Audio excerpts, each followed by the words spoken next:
So today, at the start of a new century, the entire world, not simply Europe and the United States and the wealthiest nations of Asia, the entire world finds itself at a crossroads.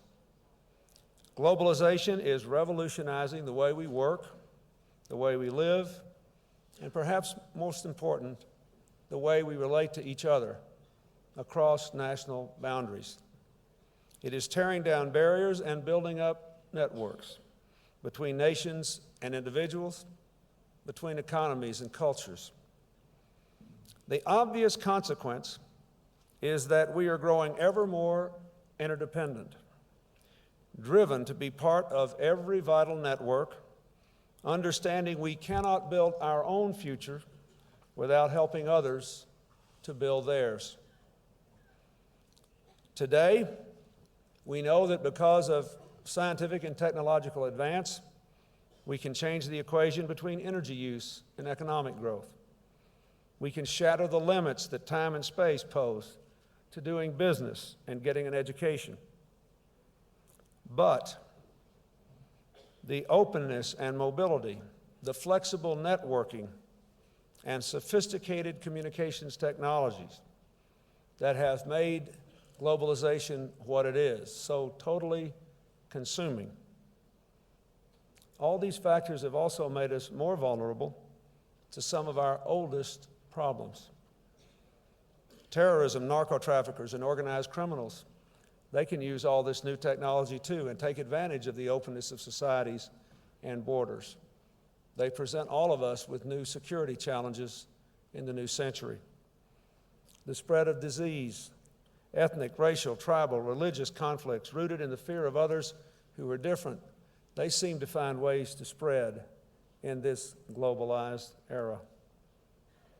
And the grinding poverty of more than 1 billion people who live on less than $1 a day and live for a year on less than what it costs to stay in a nice hotel at night.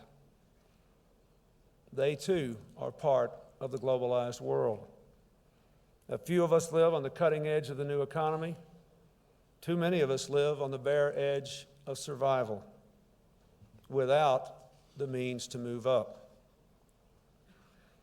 Those who wish to roll back the forces of globalization because they fear its disruptive consequences, I believe, are plainly wrong. 50 years of experience shows that greater economic integration and political cooperation are positive forces. Those who believe globalization is only about market economics, however, are wrong too. All these new networks must lead to new arrangements that work for all, that work to spur growth, lift lives, raise standards, both around the world and within nations.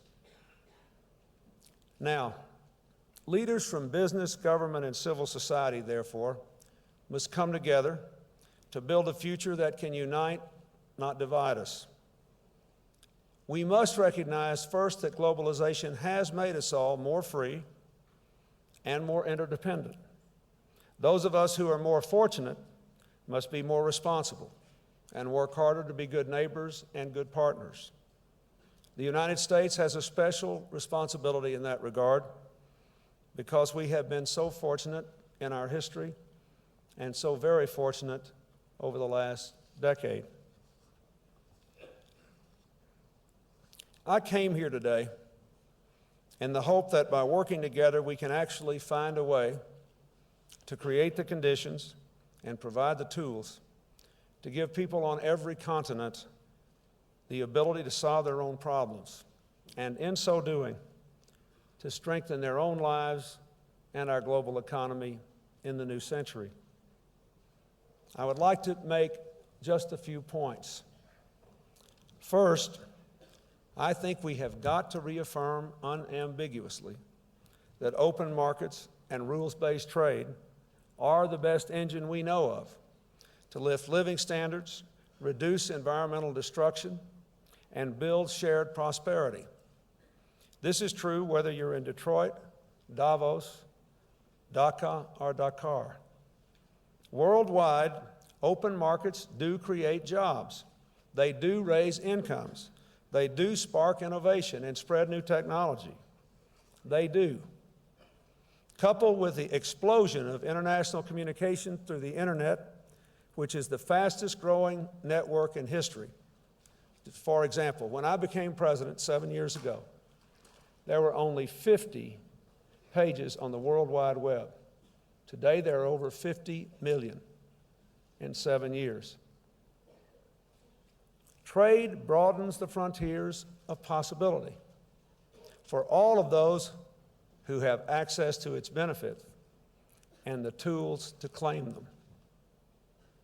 As I said a couple of days ago in my State of the Union address, for me there is only one direction forward on trade, and that is to go on with what we're doing, recognizing that this is a new and very different world, but the idea that we would be better off with less trade, with less rule-based trade, by turning away from our attempts to find international ways within which we can work together, I think is dead wrong. Now, having said that, what does that mean? Well, for me, it meant that when first our neighbors in Mexico and then our friends in Asia were in turmoil and crisis, the United States had to keep our markets open, even though it led to record trade deficits. For me, it means it's very important to get China into the World Trade Organization, to ensure that China's markets are open to us, even as we have our markets open to China, and to advance peace and stability in Asia and increase the possibility of positive change in China. The changes in our markets are only beginning. You know, people have been trading goods across borders as long as there have been borders. But communications technology and the internet are expanding trade in unprecedented ways many of you understand better than I. Today, everything from data processing to security monitoring to stock brokering and advanced degrees can be bought and sold all over the world.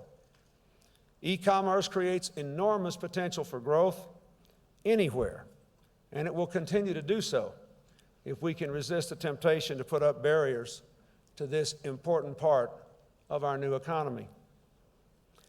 Trade is especially important, of course, for developing nations. Listen to this. This is something that I think people from the developing nations who oppose the WTO should think about. From the 1970s to the early 90s, developing countries that chose growth through trade grew at least twice as fast as those who chose not to open to the world.